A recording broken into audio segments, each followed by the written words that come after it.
Welcome to the first video in the Workplace Wellbeing Profile series. This video is brought to you today by the Women in Project Management Specific Interest Group. We are Claire, Rochelle and Liz, and we are involved in a subgroup of the SIG specifically looking at mental health and wellbeing for project managers. This is the first in a series of videos where we will guide you through the creation of a Workplace Wellbeing Profile. Let's start with what is the Workplace Wellbeing Profile. It is a collaborative communication toolbox specifically tailored to each individual that they can use in their workplace to identify ways to manage their well-being. It enables discussions between teams and managers to gain a common understanding of how a person's mental health and well-being can be supported in the workplace. We have also created a profile template for you to use as you work through the videos. This document can then be used during discussions with your teams and manager. The main purpose of the Workplace Wellbeing Profile is as a tool to enable open and honest communication. By understanding yourself and writing this down, you will have a basis for constructive discussions in which you can communicate your personal work styles to your team. They will then be more aware of when things are not going quite right for you and will be able to take into account the supportive actions you have identified and hopefully agreed upon. There are some key points to note before undertaking the Workplace Wellbeing Profile to ensure that you get the most out of this tool. This will then help to ensure that it is useful when implementing it within your workplace, but above all, useful for you when managing your own mental health and well-being. In order to get the most out of the tool, you will need to take responsibility for creating your own profile. Predominantly, this profile is about you, for you. You are the person who knows you best, so ensure you give yourself the time to complete the sections effectively. Additionally, you will need to be willing to share and discuss the contents of your profile with others. Your Workplace Wellbeing Profile can provide individual and team benefits, which are realised through engaging with your colleagues and line manager. The profile will help you to understand your work values and work style. This can be shared with your manager and whole team to enable your colleagues to understand how the whole team works. Through sharing the profile with colleagues, you can build a more holistic team that understands each other's areas of enjoyment, strengths, and weaknesses based on personal circumstances. This will enable the team to support each other through productive and more challenging times. Each video will take you through the sections of the Workplace Wellbeing Profile and will provide an explanation of the section. We will also provide some examples of the content for each section to help you start thinking about what you will add to your own profile. We want you to get the most out of your profile, so each section should be tailored to your individual needs and shared with your line manager and team. Section 1 is your personal profile and will help you understand what you are like, effectively what makes you tick. Section 2 will give you some tools to consider to help your well-being. Finally, Section 3 will look at how you can identify stress triggers and will help you put an action plan in place. So let's start with Section 1, the personal profile. The personal profile is where you write down what you are like. It's a chance to self-reflect and really think about what you do and don't enjoy, what your strengths are, when you're at your best, and when you're at your worst. Being able to articulate these points will not only help you, but it will also help others to understand you. It will help you and others recognise when situations are not playing to your strengths and when you may be in a difficult or stressful place. For example, what are your values? Do you value timeliness? Are you always on time or even early? And do you think it's rude when others are late? Do you value trust and integrity, both in yourself and others, and feel hurt if someone breaks that trust or doesn't tell the truth? Do you like to pay attention to detail? Do you make sure all the I's are dotted and the T's are crossed, the spelling and grammar in a document is correct, and all the numbers are to 2 decimal places in a spreadsheet? What is your work style? Do you prefer to work alone, getting your head down and concentrating on the task at hand? Or are you most productive when working in a team, bouncing ideas around? Do you prefer to work on one big task at a time or many tasks? Do you prefer big pieces of work or smaller ones? Do you prefer activities that are well defined or ones that are more ambiguous? What do you gain satisfaction out of doing at work? And finally, what is your personality type? Are you an introvert? You'd rather keep yourself to yourself and find group situations challenging? Or are you an extrovert? You love being at the centre of attention and thrive on high energy. Or are you an ambivert? You're a bit of both and can flex according to the situation. You can now populate section 1 of your Workplace Wellbeing Profile. The link is on the APM website accompanying this video. Once you've populated section 1, you can then move on to the second video, where we'll discuss wellness management tools. Welcome to video 2 of the Workplace Wellbeing Profile, presented to you by the APM's Women in Project Management Committee. In this section of the profile, we'll be looking at the wellness management tools. But before that, let's have a quick recap of section 1 and what you have added to your profile so far. In the first section of the Workplace Wellbeing Profile, we began with your personal profile. The personal profile section was a chance to self-reflect and really think about what you do and don't enjoy, what your strengths are when you're at your best and when you're at your worst, and it will help you later in the plan to recognize when situations are not playing to your strengths and when you may be in a stressful or difficult place. The next steps are to identify things that lift your mood in the workplace and make you feel more productive. There are 3 wellness management tools incorporated into your profile that include things that are personally beneficial but can also improve your performance and relationships with people in your team. We are going to go through the 3 tools to help you to identify what you might include in your own profile. Wellness Management Tool 1 is based around adding things to your profile that help you to maintain a good balance between your work and home life. The work-life balance is needed to ensure that you are able to effectively manage your commitments in all areas of your life.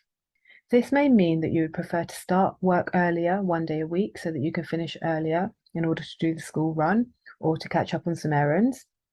You may also consider discussing working school hours or flexibly to ensure that you are able to maintain a good work-life balance. You may also benefit from booking a day off every few months to do something that you enjoy. As part of your profile, you can also incorporate some rest and relaxation activities into your daily routine. This will help you to focus on those specific things that help you to remain calm and productive at work. Planning R&R activities as part of a daily routine may include taking time to have a social lunch with colleagues away from your desk. However, others may prefer a peaceful lunch reading a few chapters of their favourite book or a walk on their own.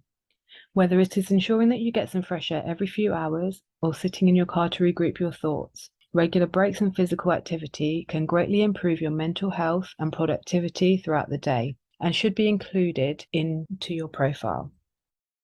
Your profile should also include the workplace environment wellness tools. These include how you prefer your working environment and workspace to be set up. Examples include having tidy piles, using in-trays, always having to-do lists or sticky notes at hand for reminders. You may also like plants, photos and stationery on your desk, or keeping your workspace totally clear of clutter. By adding these tools into section 2 of your Workplace Wellbeing Profile, your colleagues and manager will be aware of your preferences, and it also helps you to identify when things may start to break down. We'll talk more about this in video 3. Moving on to the final section of your Workplace Wellbeing Profile, you're now going to use the information from your wellness management tools for the next section of your profile, where we'll look at internal and external personal wellness indicators and stressors. The next video will cover this in more detail. You should now be able to populate section 2 of your Workplace Wellbeing Profile. Welcome to the 3rd video in the Workplace Wellbeing Profile series. This video is brought to you today by the Women in Project Management Specific Interest Group. We are Claire, Rochelle and Liz, and we are involved in a subgroup of the SIG specifically looking at mental health and wellbeing for project managers. This final video in the series aims to bring together the profile from section 1 and the tools from section 2 and provide guidance to help you apply them to take action in identifying and managing stress. In this video, we'll look at what sort of things might cause you stress, how that stress manifests itself, and how you might communicate those feelings to others. We'll also consider how you might want them to respond if you're sharing this with colleagues. First, let's have a quick recap of what we covered in sections 1 and 2 of your Workplace Wellbeing Profile. In section 1, we looked at developing your personal profile, including your work values, work style, and personality type. In section 2, we considered some wellness management tools, including work-life balance, daily rest and relaxation activities, and workplace environment wellness. So for section 3, let's start with considering what your stressors might be. Everyone will have things individual to them, so this is not an exhaustive list, but a few examples of things that cause stress. These may be family issues, such as arguments at home, caring responsibilities for children, parents, or others, financial pressures, including cost of living concerns, workload, pressures derived from the volume or management of work. How these stresses manifest and the impact they have can vary. In the toolkit, we've given these 3 levels. Level 1, early warning signs. Level 2, when things are breaking down. And Level 3, crisis. For each of the levels, we'll look at the effect of the stressors. In other words, what it feels like to you, what impact it may have on your behaviour, and how you might communicate that to your work colleagues to help you identify these for yourself. These behaviours can be verbal and non-verbal. So let's look at each of these in more detail. But again, please be aware these are just a few suggestions, not an exhaustive list, and it could look and feel different for each of you. Level 1, early warning signs. You may start to notice some changes to how you feel and your behaviour. Internally, you may experience some or all of these feelings, being rushed, feeling overwhelmed, stressed, or anxious. These feelings could impact on your behaviour. In other words, how the stress will be displayed externally, some of which others may notice. This could include a reduction in self-care, like missing meals, piles of paperwork on your desk or a full inbox, being more quiet than usual. Level 2, when things are breaking down. When stress is escalating, so do the effects. You may see some of the following: punctuality issues, rushing or lateness, a further reduction in self-care, such as wearing the same outfit all week, becoming easily agitated or having less patience, pushing deadlines, having a messy desk or work area, particularly if you're usually very neat. Try to think about what sort of things indicate that you're reacting to stress. They may be different from those suggested. Level 3, crisis. It sounds dramatic, and it may be that individuals are able to cope beyond this point, so think about what it might look like for you. A few examples may be missing deadlines and meetings, losing things at work, crying or being visibly upset, escalating to having to take time off work, experiencing physical and mental stress-related illness. Whilst we hope that those colleagues who know us well will pick up on the changes in behaviour early, or other verbal and non-verbal communications we display, we shouldn't have that expectation. People are not mind readers, and everyone will be dealing with their own stresses. So if you feel able to, ask for help as soon as you can. Once it's clear that you're struggling, then as part of the Workplace Wellbeing Profile, you can discuss with your colleagues and manager how you'd like them to respond.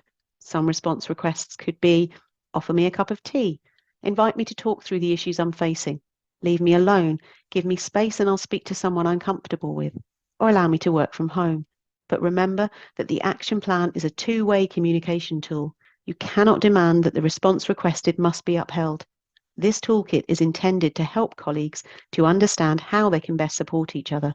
And again, these are only a few examples of ways that colleagues could help. It will be down to individuals to discuss what's likely to work best for them, and that could also be different depending on the source of stress. We've now been through all of the sections of the Workplace Wellbeing Profile. There's a template available on the APM website under the Resources section for you to create your own profile and share with your colleagues if you wish. These videos will also be available on the APM website, so you can refer back to them as needed when completing yours. We hope you found these useful, and we wish you well.